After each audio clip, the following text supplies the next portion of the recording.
Hello, blessed be everyone. Welcome to Mystery Witch School, to a YouTube live, and happy solstice for Saturday.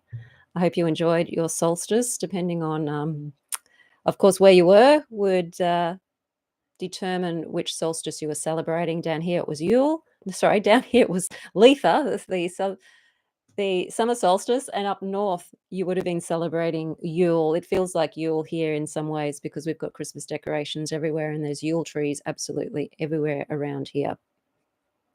Welcome to the live. Today we are going to be talking about exploring your deeper self, how to use shadow work for personal growth.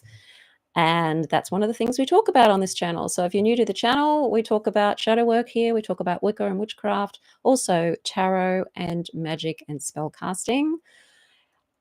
And if you don't know me, my name is Sandra. I'm the author of Crafting Your Wiccan Path. So that is exploring witchcraft to get you more connected to nature and to spirit. And if you also want to work with shadow work, particularly with Hecate, I do have a free video.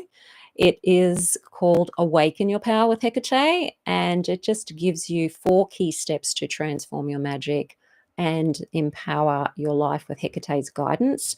And that is a freebie. I'll pop that in the chat, and you can also obtain that on my website, mysterywitchschool.com, under the freebies tab. There's a few freebies there under the freebies tab, so help yourself to those there. You will have to sign up, though, to get access to that video. And I'll tell you more about how you can, other ways that you can do shadow work with me as well towards the end of the video, but I'll just put the freebie there in the chat. And there's also a link in the description field below this video as well. Okay, so hello everybody. Hi Jade Dog, hi Topaz, Sandy Black, hi Shane, hi Dwight, and if Dwight's still there, some people joined just before we went on here. Now we may be interrupted periodically by my cat. She's been confined to indoors at the moment and she's not very happy about it. So she may come in from time to time and demand that I let her out, but she's not allowed to get out yet.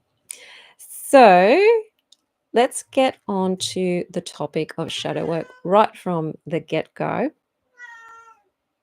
How about you come here and you can sit here and be with us? No, she doesn't want to. Okay. So let's talk about shadow work. Shadow work originally was the term was coined, I think, by Jung, and it was really about going into those aspects of ourselves that we're not aware of, that are considered the darker aspects of humanity, like our selfishness, our narcissism, our arrogance, greed, all of those sorts of things. And the idea of going into the shadow was to acknowledge that we all have one. And even though we might not want to think that we're greedy, or we try very hard to not be greedy or selfish or whatever it is, it's still there in the shadow. And if we don't acknowledge these aspects of ourselves and how they play a role in our survival, then we're denying those aspects of ourselves, and they will often show up in ways that defeat our joy, defeat our purpose. So, for example, if we're not in touch with aspects of ourselves that are selfish, we can either act selfishly and not be aware that we are, or we can end up being a doormat and just giving away things, or just always being there available for anyone at any time, because we're so afraid of being seen as being selfish or arrogant or whatever, that we end up going the opposite direction to overcompensate for that fear. And that can cause problems too. But since Jungian times, we've know a lot more about the subconscious mind. We know a lot more about behavior. And going into the shadow now is looking at those parts of ourselves that our self-doubt, our fears, the things that are stopping us from being able to express those wonderful creative aspects of ourselves, the light shadow, for example, because we're holding ourselves back in some way, and holding our magic back in ways because we don't have the confidence to be able to go forth and do the things we really want to do and express ourselves in the way we really want to express ourselves. So shadow work is sort of expanded to looking at the doubt and the things that are keeping us afraid of being who we truly are in life and stepping up to our magical selves as well. And a lot of that has been programmed into us since we were very small children and also in past lives where we're told either we're not good enough or that we shouldn't do this or we should do that, or we assume it from observing the adults around us. And so we assume that we should be a certain way or shouldn't be a certain way, and it's actually an assumption. So we have these things that come with us into adult life, and then we get to adulthood and we have to go and do that deep dive into our shadow in order to be able to change those programs.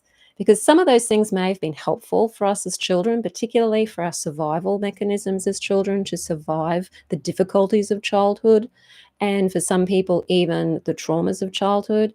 But as adults, they don't serve us anymore, and we have to go in and change them so that we can give life to who we truly are and create the things we want to create here on planet Earth. So that's just a bit of shadow work in a nutshell for those of you who may be new to it or you haven't heard my definition of it or way of working with it. Okay, Topaz is celebrating Yule. Absolutely wonderful. Special time. My little baby is in the special time too. All right, yeah. Okay, Mary Meek, not Queen. Hi, Sandy. Okay. So that's what shadow work is. And why is it important in the craft? Because a lot of people in witchcraft do talk about shadow work now. It started to become a part of second degree work in some Wiccan covens as well. It's definitely a part of more high magic work or ceremonial magical work. A lot of the more mystical, magical practices of Western magic and Western esotericism delves into our shadow nature because we need to be connected to our shadow selves in order to be able to create and to be connected to our higher selves as well, and not just doing what the ego wants to do. Our ego is that part of ourselves that exists in this lifetime to keep us safe in the physical world or the so-called physical world. And so its priority and its only concern is self-preservation. It's not concerned about anything else. It just wants self-preservation. And that's a good thing, obviously. We want to preserve ourselves. We want to make sure that we're doing the things that actually keep us alive. But it can also be a double-edged sword because often it will do things that it thinks is keeping us safe, but it's actually it's inhibiting us and stopping us from really being able to live life in the way that we really want to live it. And it can also hold you back from being able to do the things that could actually be more helpful to you. So sometimes in the ego's attempt to keep you safe, it actually ends up harming you in the end. So that's why we need to get down and have a look at the shadow and understand why the ego is reacting the way it is to things, why we do the things the way that we do, what's the fear underneath that, all of those other emotions like anger, resentment, frustration, anxiety. All of these things are to do usually with some kind of fear and some kind of need to protect ourselves in some way, and that's the ego doing its job, but it doesn't always do its job very well. And when we're doing shadow work, what we're doing is we're trying to reprogram the ego to be more helpful to us because it's running the show anyway. It's in the subconscious mind, which is running the show. And we want it to be an ally and not a foe. So we're trying to get it to work for us rather than against us. Okay, hi Fred. For me, shadow work is about dissolving things that have crystallized from long ago that no longer serve me. Yeah, and we all have those things. We all have those things from childhood and also our past lives, but also even into adulthood. Things happen, we have experiences, and it colors how we see ourselves in the world around us. And that might not be the right color. It could be a distorted color. So it's important to witchcraft because it affects our magic. That's one of the main reasons we want to do it, because if we want successful magic, then we need to be able to be more in touch with our higher selves and what our true desires are, our true intentions, our true will, rather than the will of the ego, because they're different. The true will of the higher self is not necessarily the same as the ego's will, because the higher self is expansive. It's going beyond self-preservation. That's not its concern, actually. It's not concerned about self-preservation at all. That's the ego's role. But we get confused and we often mistake the ego's will for the higher self will, and we hold ourselves back. So it's about embracing aspects to become whole and authentic, and integrating our shadow aspects, become aware of them, see what their function is, and then being able to integrate them in a way that is positive for us. Selfishness has a purpose. Okay, it can keep you alive, being selfish. It can keep you not losing things to other people. It can keep you in a state that is actually helpful to you. We would say that's called self-care rather than selfish, but at the end of the day, it's the same kind of thing. It's you needing to have space for yourself or things for yourself, uh, and putting yourself first in that sort of sense. Um, for example, what you eat and how you eat is something that is to do with self-preservation. So that's important, what you eat and what you choose to eat. So that's a way of keeping yourself healthy and preserving yourself. And if you have a specific understanding of what's the best thing for you to eat, then that should be what you give yourself. It's being selfish in that you may demand that you have this and not that, but if it's healthy for you, then you're doing yourself self-care by being able to assert yourself with your food, for example. And other forms of selfishness too, being able to say no to people when you know you do need to say no, and being able to say yes when you know that you really want to say yes. And greed is the same. Greed is a fear of lack. So people who are greedy, who just want everything for themselves, like the many of the elite power people in the world, the corporations, who want all the power and all the control and all the money. It is greed coming from a fear of lack in some way. So once we understand that about the shadow, that it's trying to serve a purpose, then we can go in without judging ourselves. So not judging ourselves for being selfish, not judging ourselves for being narcissistic, and hence not trying to avoid those things by being the extreme opposite. And there's gifts in the shadow. So realizing that selfishness has its place. Being able to keep things for yourself has its place. They will have their place. And when we're comfortable with our shadow and comfortable with ourselves, then we don't fall into the negative aspects of those things. We're able to give more freely because we're confident that we're going to be able to receive back in some way. So we don't have the greed issue, because we realize that we are living in an abundant universe and that we all do deserve to have the things that we want and need, so we can use magic and other things to get those things. Hello, Michael. Hello, Moira. So it's essential to personal growth as well, because if we're in denial of our shadow and we're holding it under the water in order to not come across as being narcissistic or arrogant or anything like that, so we're holding ourselves back and saying yes when we really want to say no, or should be saying no, and the other way around, eventually that comes up to the surface. It's like trying to hold down a beach ball, and then once you let go, it just bounces right back up. And so we often see people's shadows manifest in really negative ways, really destructive ways in our lives, because we've been trying to hold it back or deny that we have these things. We haven't seen the gifts in them and integrated them in a way that they're useful for us, and we end up sabotaging ourselves in the process.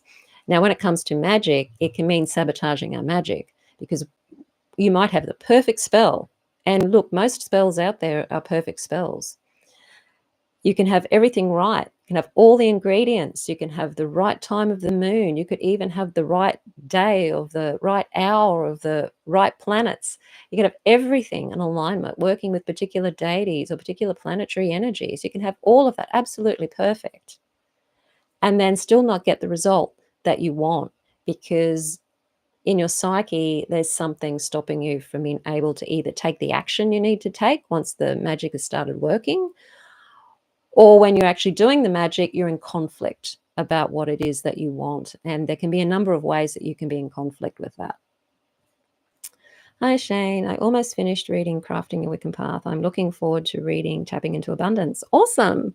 Yeah, Tapping into Abundance is my other book. So it's I do a lot of EFT, so it's a combination of EFT tapping and law of attraction. So how you can remove these negative beliefs that I'm talking about at the moment, and how you can remove those using tapping and basically make your law of attraction or magic work more successfully, because you're removing those negative beliefs. So the shadow work is really about releasing those emotional blockages, the energetic assumptions and beliefs that are actually stifling you from taking the action you need to take in the world and being able to have that successful magic.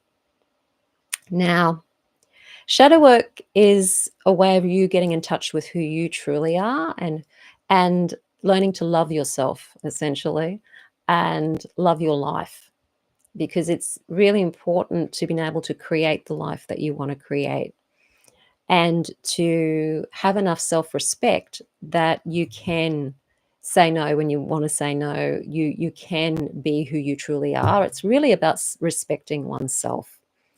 And when we have an understanding of our shadow and our light, and they're integrated, then we have a lot more self-respect. We have an ability to be able to assert ourselves more, but in a very, very calm kind of way. We're no longer prone to angry outbursts and those sorts of things. Less prone to anxiety, less prone to the ways that the psyche can be in a state of fear and feel the need to somehow defend itself. We can be a lot more connected to the universe and to our sense of our ability to be one with the universe, that we are a creative force in the universe. And the shadow work can help us do that, because as we see the changes that are occurring in ourselves as we do the shadow work, we're no longer reacting the way we used to react, thinking about things differently, noticing that more things are coming that you want to have come to you. You know, maybe more healthy relationships are starting to come to you, and maybe you find ways of bringing in more income, or more joy in the way that you earn income. All of these things come from doing shadow work. So you see these changes in your life and the way that you feel and the way that you react, and things start to open up. You're no longer giving into the unpleasant emotions as much. There's much more of a sense of peace of mind than there would have been before, because all of those feelings like anger, resentment, they're all reactions to fear. It's about being afraid of somebody overpowering you, or missing out, or losing something. It's basically self-preservation that puts us into those emotions. But when you're feeling a lot stronger within yourself and you have a stronger sense of self, you don't fall into these things as much or as in a destructive way. Anger becomes something that just alerts you to the fact that you need to stand up for yourself, that something may be something may need attention, and so you may need to assert yourself. And that's what it tells you. That's its gift. It's letting you know that you need to stand up for yourself somehow. That's all it's needed for. And once you get the message, you should be able to then hang up the phone. But what we do is we get caught up in the anger, and the anger festers and festers, and we get caught up in resentment. We get caught up in the desire for revenge, and we get caught up in all of this really horrible, low energy, when all we needed to know was that we were feeling threatened and we just needed to do something about that threat. We didn't need to go all the way into a really angry, crazy tirade. So these emotions, what we call negative emotions, actually do have a function, and we shouldn't be getting rid of them. We just need to know when they're coming, what is it it's trying to tell me, and what can I do about it, and then get on with doing things. And that's what shadow work can help you do. Okay. Maura says, how do you deal with the really dark aspects of the shadow that you really do not want to see in the light of the day? It's about having the courage to see them, having the courage to go, everyone has this inside them. We all have shadow aspects within us, all of us. And some of us may have more of some than others that are a little bit more highlighted or that we're more aware of. Some we have um, more of a balance with than others. So everybody's different in the balance that you'll have with shadow aspects, but we all still have each and every one of those shadow aspects. So if you're seeing an aspect of yourself that you don't like, then don't judge it. It's not wrong to have it. We've all got it. Get some courage and just look and see what's its function. What is it protecting me from? What's it trying to help me with? And then how can it do that in a way that's actually positive rather than negative and destructive? So it depends what it is.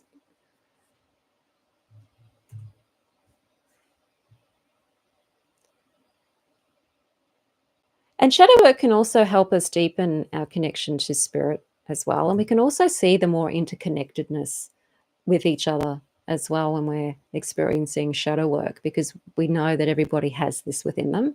And it helps you understand other people better and see where people are coming from better. So you'll be able to read people a lot better when you've done the shadow work, because you've been down there, you know what it's like, and it's easier to read what people's motivations are or what the reason why people are behaving the way that they're behaving.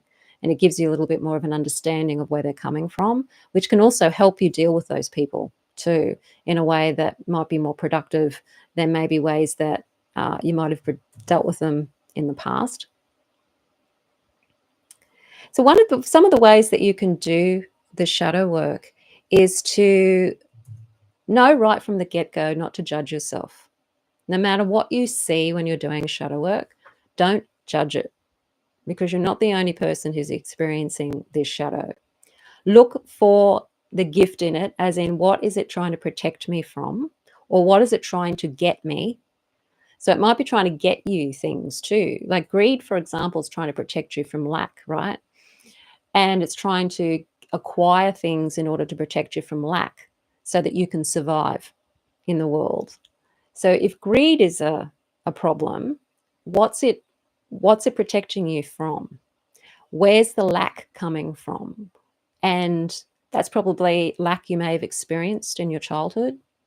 It may be an assumption you made in childhood by looking at the behavior of adults around you or the world around you. It could be something that you were told.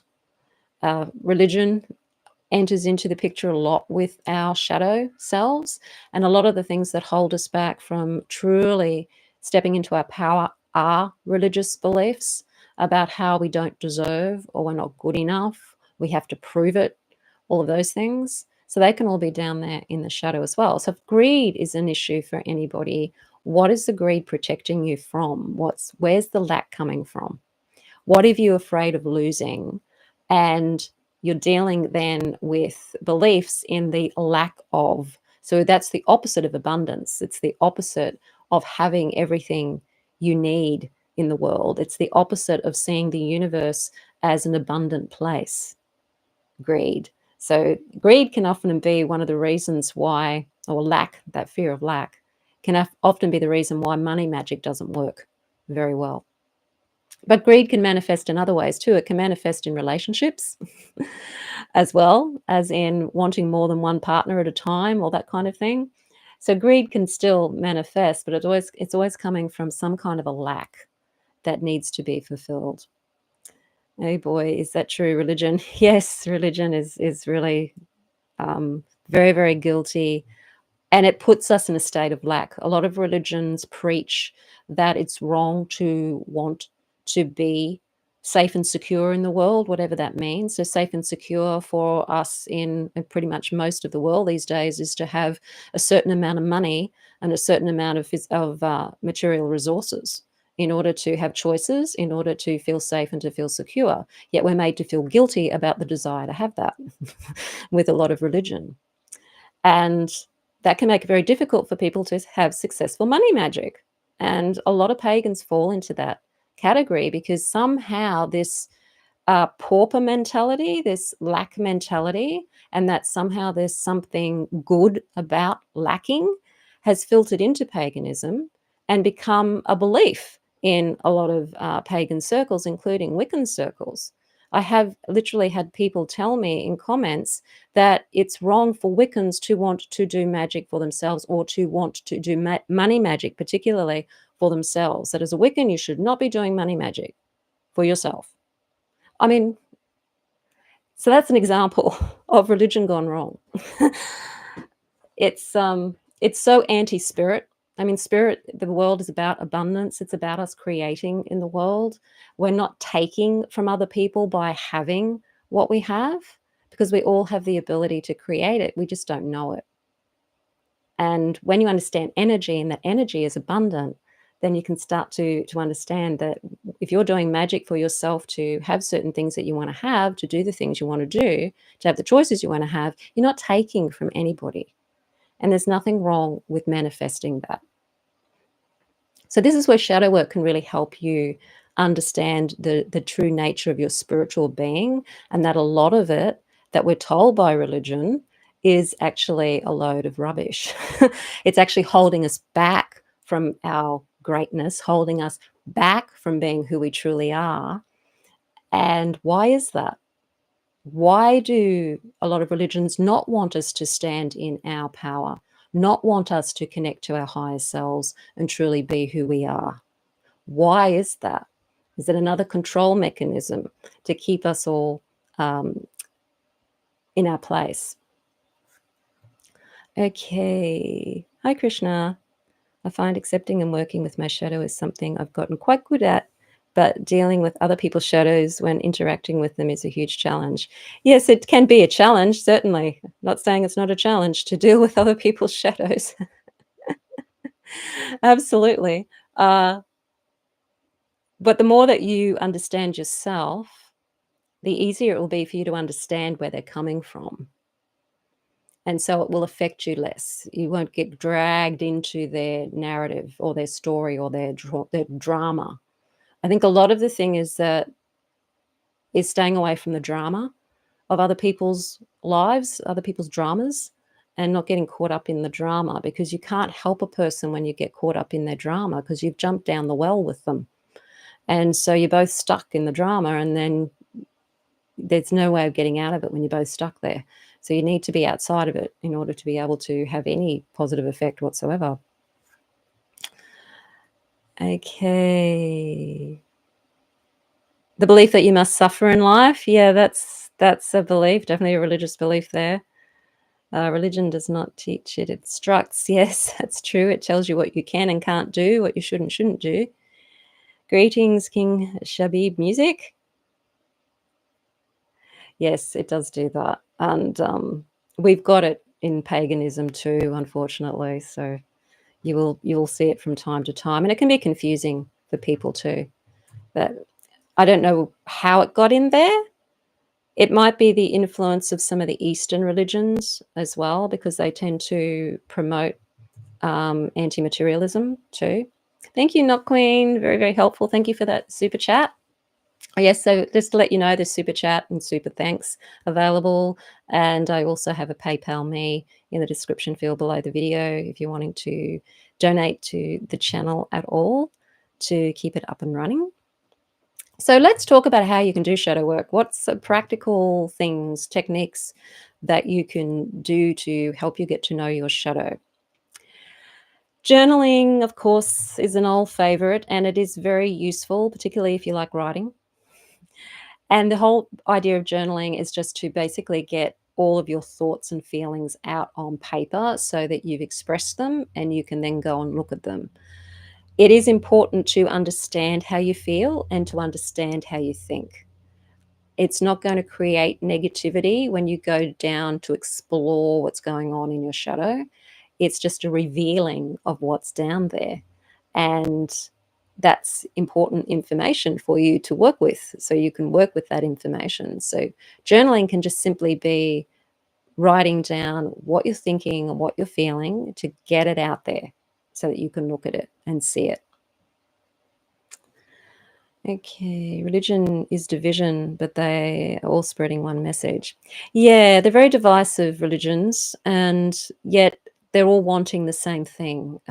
All spirituality, we're all wanting the same thing, and it's like we some religions have all religions have something really good about it and probably stuff that's not so good about it. And it's finding the stuff that's really, really helpful. It's like the story of the blind men with the elephant. Each of the blind men has a different part of the elephant. One's holding on to the trunk, one's holding on to the ear, one's holding on to the tail, another one's holding on to a leg.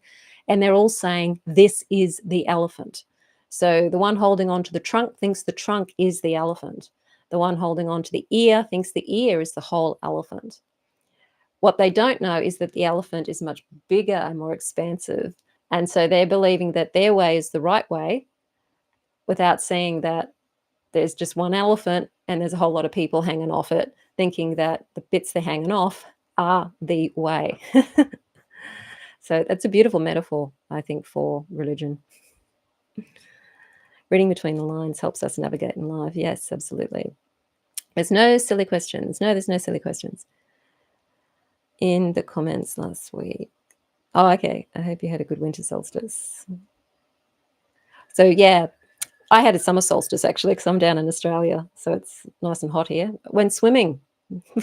So I went swimming for the solstice. You can let me know in the comments and in the chat what you did on the solstice. I went swimming and spent some time getting lots of vitamin D from the sun. Okay. It all depends on which Eastern tradition you're looking at. So that's why I prefer tantric systems, as they tend to be more life affirming. Yes, because they're more the inner teachings, the tantric teachings. They call them actually the feminine. In Buddhism, anyway, it's the feminine aspect of the teachings, where the masculine is more the outer aspects. And it is by doing those more mystical inner teachings that you start to see the truth, and the truth is revealed. And I guess one has to ask, well, why do you have to go into the mysticism of a religion in order to find the truth of it? Because what's external is not so much. And is it because some people just aren't ready to go into the mystical aspect of it and explore the shadow and explore these things? Yes, that's probably true. Some people aren't ready for it. But I think now we really do need this. We need to know who and what we are, where we come from, and what we are. It's it's it's time we stopped being told what we should be doing. Okay, -10 and lots of snow. Oh, I learned a lot when I went to India and Sri Lanka back in 2018. Yeah, you would have. They've got some wonderful mystical teachings in those places, like really ancient teachings, for sure. So yes, you're journaling. Just get it out there, see it, have a look at it. Journaling can be used in two ways. You can use it to help you manifest, and you can also use it just to help you see what's going on down there in the subconscious mind. And when you see what it is, you can then do something with that. So you can use other modalities to help you change those beliefs. I like to use emotional freedom technique or tapping. If you're interested in tapping, or if you're just curious, I have another YouTube channel. So it's called @Sandriman Tapping, and I will actually put it in here. I think it's in capital letters. And that's got all my tapping stuff on it. So if you're interested in that, you can go over to that channel and have a look later. And I often tie in sometimes the themes that I'm talking about in this channel with that channel, so that you've got, if we're talking shadow work, for example, and I'm talking about something specific, The tapping channel is where I might tap on specific things like beliefs that you're not good enough or beliefs that God doesn't want you to be happy. Those kinds of things are on that channel. So using the journaling to uncover the icky stuff, you can use journaling to then help you manifest the stuff you do want. So this is where you journal your perfect day, your perfect world, the perfect you, getting to know the you that you want to be, or think you want to be this you, but it's actually the you you're just wanting to express. It's already there. It's not that you have to become this you. It's that you have to remove the masks that are stopping you from becoming this you. And you can use your journaling to write down details about this version of yourself that you really do want to step into now, that you want to express now, and use your journaling to craft your reality. Use your journaling to craft your future, to craft what it is that you're wanting to manifest. You know, who do you want to be? Where do you want to be? What do you want to be doing? How would life be different for you if you were more confident, if you were more in touch with who you are, if you were more in control of yourself and the way that you react to things? How would your life be different if you saw the world as an abundant place? How would the world be different if you had really great relationships with wonderful people? You can craft that in your journal. So you can use your journal for reflecting on both of the polarities, the stuff that's icky, that you're not enjoying, and the stuff you want to experience. And this is a wonderful part of doing journal work. And one of the reasons I use journaling a lot in my shadow work courses, particularly the Journey with Hecate course, which I will let you know about a little bit later. Meditation is also very important because it helps you calm your nervous system down, and it helps you become more focused on one thing. You do need to be able to concentrate to do magic. You do need to be able to have some concentration to be able to focus on the things you want, to be able to do the journaling work to see where it is you're wanting to go and it is you're wanting to experience. You need to be able to be focused and not distracted by everything that's going on outside of yourself to be able to do this kind of work in the first place. So meditation just helps train the mind and bring the mind home to a focus. And you'll find that if you do meditation, it will help your magic, it'll help your spell casting. If you're not that great at being able to just sit still, particularly if you're somebody who's a little bit more jittery, there's probably a lot of energy up here, up in the head area. So if you can do a grounding exercise, so just go out and ground in the dirt, like stand in the dirt for 5 minutes, or stand in the sand, or stand on the grass, or anything that is connecting with Mother Earth for 5 minutes, that can help ground the energy and focus on your feet. Focus on what your feet feel like connected to the ground, and that will take you out of your head and slow the nervous system down so that you can then try to do some sort of meditation. If you're not that great at doing that either, you can try mantra. So doing some kind of mantra work. You could even just use the name of your favorite deity, your matron or patron deity, and say their name over and over again. You could use an affirmation and say that over and over and over again, like things are always working out for me, or what if things are always working out for me. If the belief that things are working out for you isn't something you can feel, you can always put a what if to retrain your subconscious mind. If you're finding that when you write down all of the negative stuff, or what we call negative, the icky stuff about how you're thinking and how you're feeling, if you're wanting to reframe that so that you're creating a higher vibe energy. So if you're writing down, oh, I was really silly, stupid today. I made another stupid mistake. And, you're beating yourself up by calling yourself stupid and all that sort of stuff that we do. What is the belief underneath that? Is it, feeling that, oh, I'm not good enough, I keep stuffing up? Have a look at that belief and go, well, what if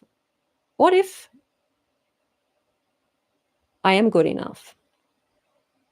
What if I can stuff up and still be good enough at the same time?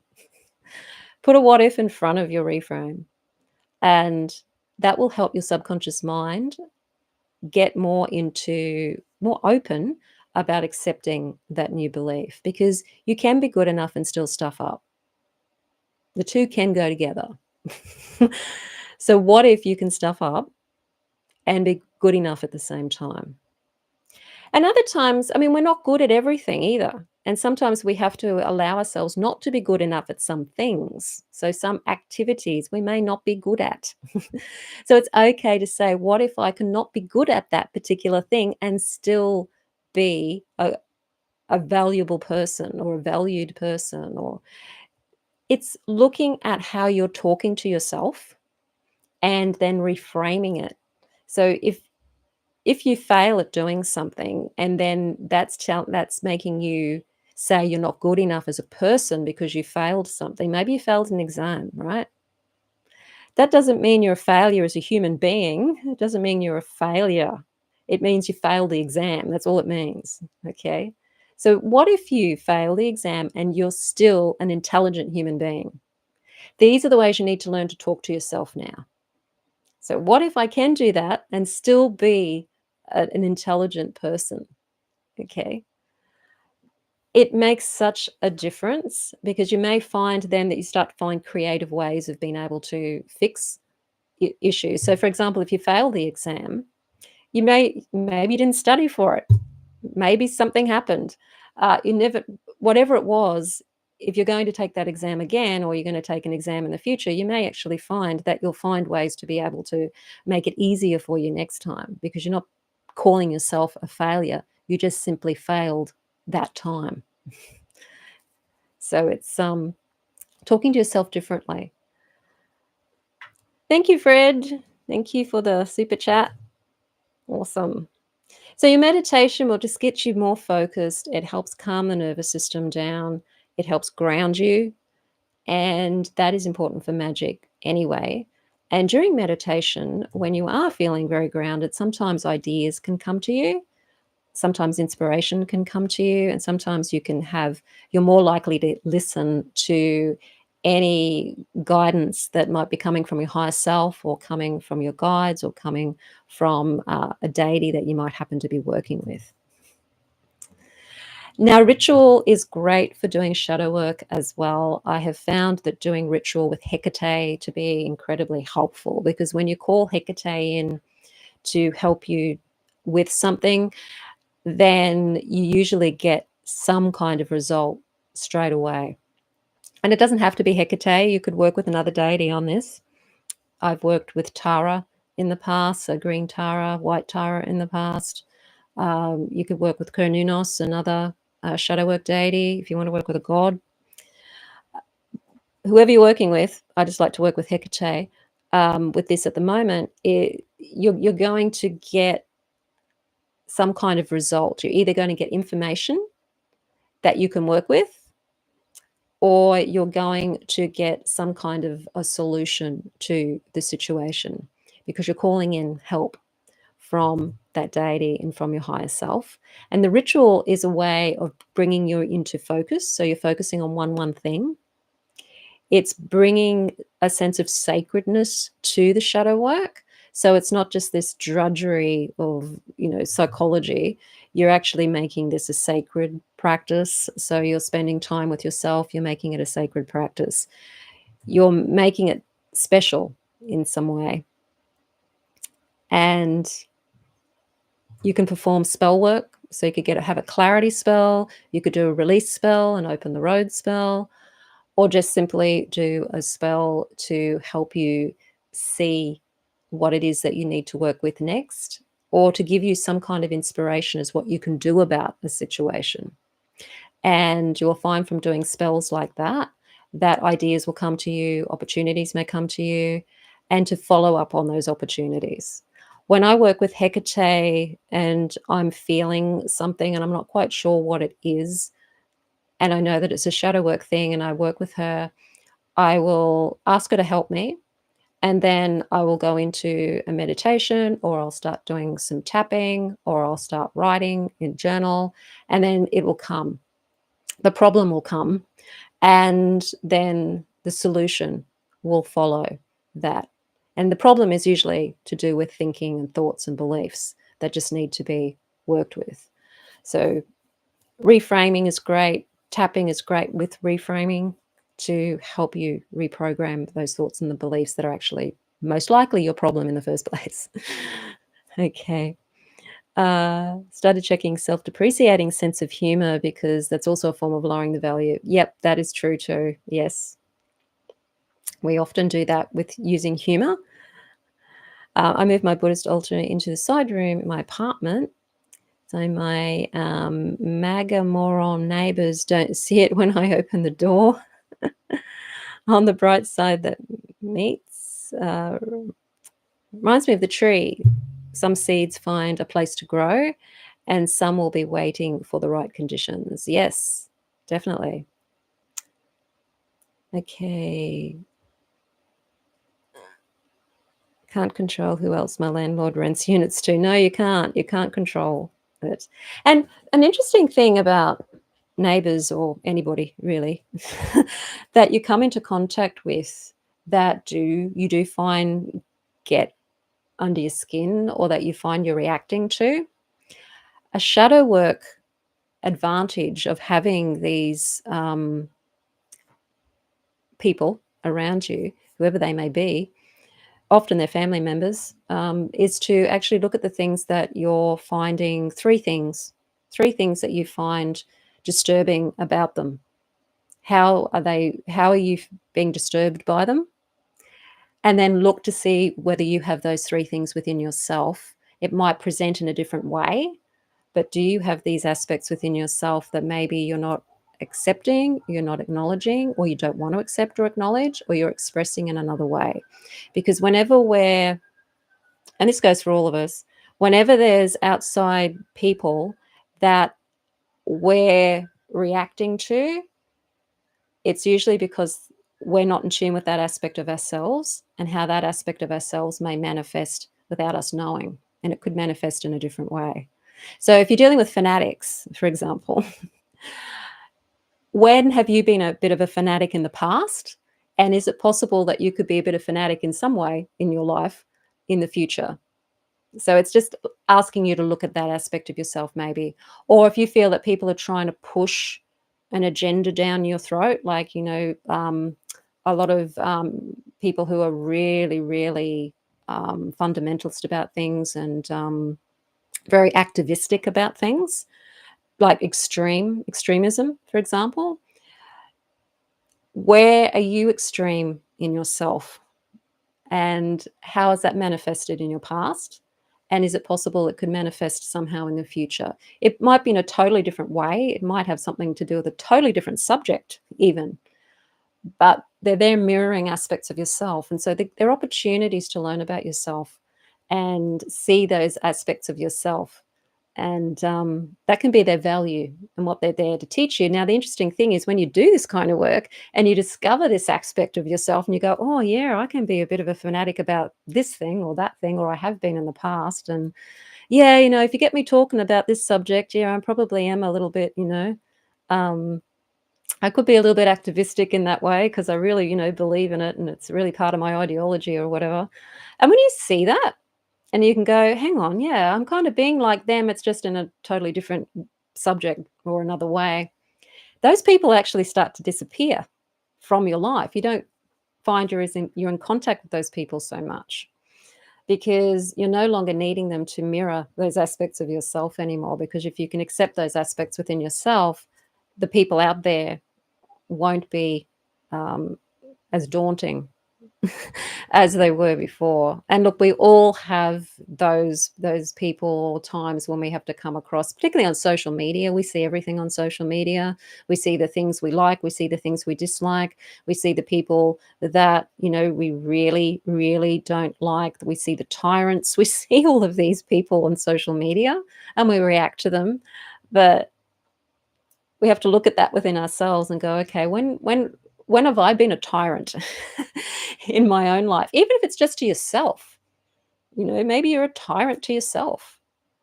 Even if it's just that, have a look at it.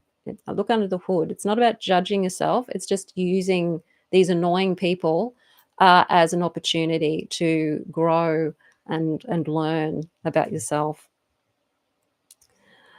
So that's one of the easiest shadow work ones to do in a way, because they're there in front of you and all you have to do is ask the question.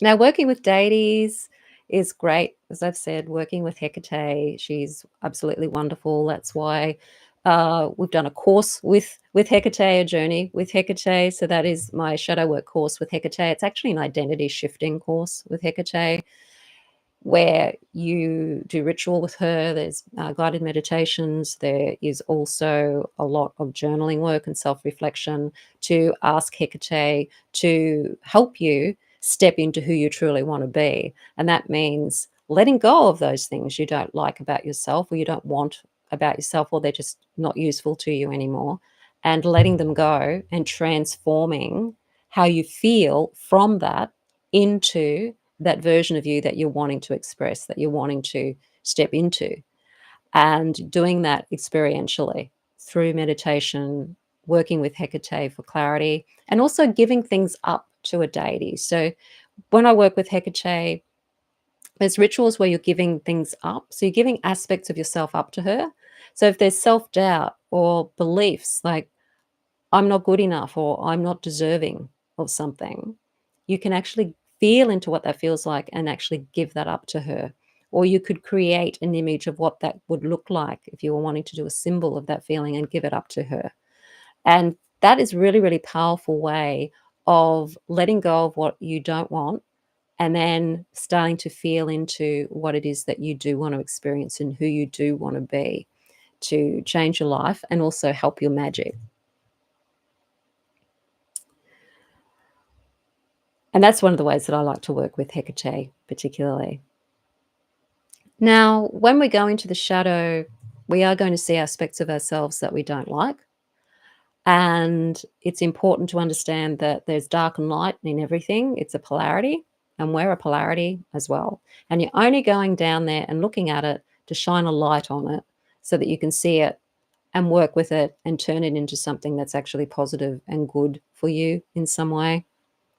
Some of the times when we're seeing aspects of ourselves and we're able to integrate these things into our personality in a positive way, you're less likely to succumb to other people's attempts to manipulate you by using the shadow as a tool of manipulation. People will often may accuse you of being greedy, being selfish, being arrogant, or being any of those things. And when you've done the shadow work, you can own those in their light. So if you've said no to somebody because you felt that was the right thing to do for you to say no, and they accuse you of being selfish, but you know you've done the right thing, then their accusation of selfishness will just be like water off a duck's back, because you know that you've made it from a point of self-care. And yes, self-care is being selfish, but not in the negative sense of being selfish, because you're not doing it with a sense of fear. You're doing it simply because that was the right thing for you to do at the time.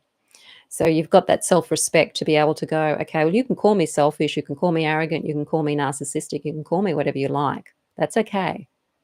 I don't mind. There's a whole list of things you could probably call me. It's it doesn't phase you anymore, because you know your shadow. And you also know that that person is obviously coming from their shadow too. So it does make things easier. Okay. How does one achieve viewing people from a distance when you're actually in close contact with them? It takes, well, first you would have to view them from a distance when you're not actually with them physically, and see them when you're away from them. When you are with them, it'll be easier for you to see, but it takes practice. It's just practicing, basically. Watching this is highly unusual for me. I normally watch videos about science and technology. We all need a little something for balance. Yeah, we do indeed, because they're all important. It's all part of life. Okay. So don't get caught up in the whole shadow work being about the negative. It's not. It's actually about you helping you feel more joy in your life, and it's not about beating yourself up at all. So be compassionate with yourself. Practice patience with this. This is a long game. It's not a short-term fix. It's a long game. And even though I do courses like the Journey with Hecate course, and it's about a 12-week course essentially, it's something that's teaching you how to do stuff much, much long term. I mean, it's giving you the tools that you can then just take it and continue using it as you progress. So it really is like a bottomless cup of coffee. There's so much in our upbringing and in our programming that frightens us from stepping into who we truly are. The the the really frightening thing is when you focus on who you know yourself to be, and then you really truly think about being that person and being frightened by that, knowing that there's something that's stopping you from really feeling into that. And it's usually a fear of, who will I be if I really do step into this version of myself? Who's going to get upset? What are people going to say? Does this mean I'm going to become a bad person? All of these beliefs may come to the surface, and these are things that you can deal with through those various techniques. And as for your magic, the more you step into connecting with yourself, the more abundant you feel, the more lovable you feel, the more valued you feel, the less magic you actually have to do, because you're going to start attracting more of those things into your life automatically because you're resonating at that frequency. Magic is all about bringing your vibration to match that which you're wanting to experience. And when you're experiencing these changes within yourself, you're experiencing more calm, you're experiencing more of a sense of abundance, you're experiencing more of a sense of support from the universe, you're experiencing more of a sense of love. You're actually going to be vibrating at those frequencies, and you're going to be experiencing more of that and attracting more people that resonate with that as well. So the challenge to shadow work, of course, is resistance. There's a fear of it. There's a laziness. We can often sabotage ourselves. We can also just procrastinate about it, and procrastination in itself is a resistance to doing the work. There could be a fear that you're not good enough to do it, that you won't succeed, that it's not going to work. You might be afraid of what you see down there, for example. This is all resistance to the work. So if you're finding yourself resisting it, then have a look at what your resistance is trying to protect you from. What is it that you believe is dangerous about doing this kind of self-exploration? Is it that you're afraid it's going to change you for the worse, that you're going to become an arrogant, selfish, greedy person? Or is it that there's aspects of yourself that you believe aren't savory because you've been told they aren't? Or it's just a general belief that we shouldn't be like that? And you're just afraid of seeing that aspect in yourself and how that aspect can actually be affecting your life, and actually, as you integrate it in a positive way, can help you in your life without it being detrimental as it often is. So it's learning about trusting yourself and trusting the universe as well with this. Your shadow work's going to be up and down. Okay, it's not going to be like a smooth sailing thing. It's going to be up and down.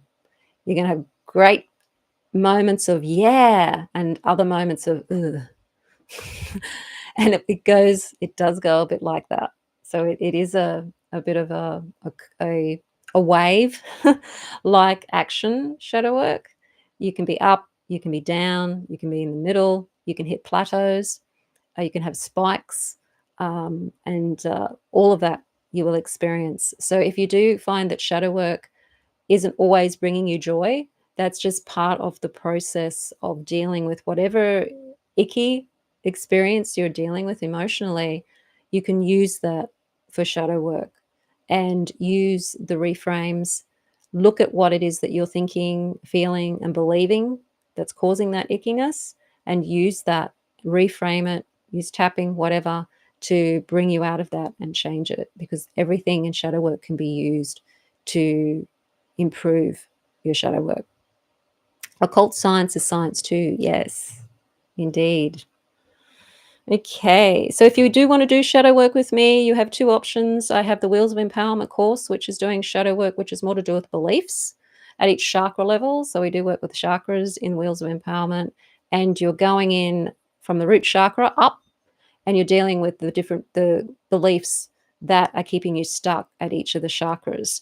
And the problems with the chakra work is that you can't have that vision of who you truly are or who you want to be and step into when the lower chakras are full of these beliefs that you're not good enough, that you're not allowed to do this, that you can't have that, people like me can't get ahead, that kind of thing. You've got to get rid of those beliefs in the lower chakras before you can have that true vision of who you are. So that's the Wheels of Empowerment course. I also have the Journey with Hecate course. So that's the identity shifting one. And it is also a shadow work course, but it's working with Hecate. So that's why I created it, because I know a lot of people do love working with Hecate. It's very different actually to Wheels of Empowerment in the way that I do it, because you're working with Hecate and she does things differently. But this is to get you shifting into this version of you and working with her to transform those beliefs into the opposite beliefs so that you can step into yourself. So it really just depends on what you feel you're at. If you've got a lot of stuff in your way, then Wheels of Empowerment is probably a good place to start. But I'll also I put the link to Wheels of Empowerment in the chat. It's also in the description field below the video. And A Journey with Hecate is also there in the chat, also in the description field below this video. They're also on my website, mysterywitchschool.com. You can find links to those in the homepage when you go to mysterywitchschool.com. I sometimes feel like some shadow work is a cat in a bathtub situation where my conditioning is resisting my intention. Oh, yeah. Oh, yeah, definitely. Yes. Yes, there is resistance. Absolutely. And shadow work can be like a bottomless cup of coffee. You might think you've got a belief, but then there's another belief that's very similar, but just worded slightly different. And then you've got to deal with that one. And then another one will come up, and another one. So there's a lot of nuances to beliefs that we have. And so it can be a little bit like that. So thank you, Fred. Thank you, Joe. Thank you, everybody, for coming along today. And I may or may not be doing a live next week. I haven't actually made up my mind what I'm doing next week yet. So if I don't have a live next week, Happy New Year and happy season's greetings, and having a happy holiday period for those of you that do have some holidays at this time. Enjoy yourselves, and I will either see you next week or next year. So blessed be everybody.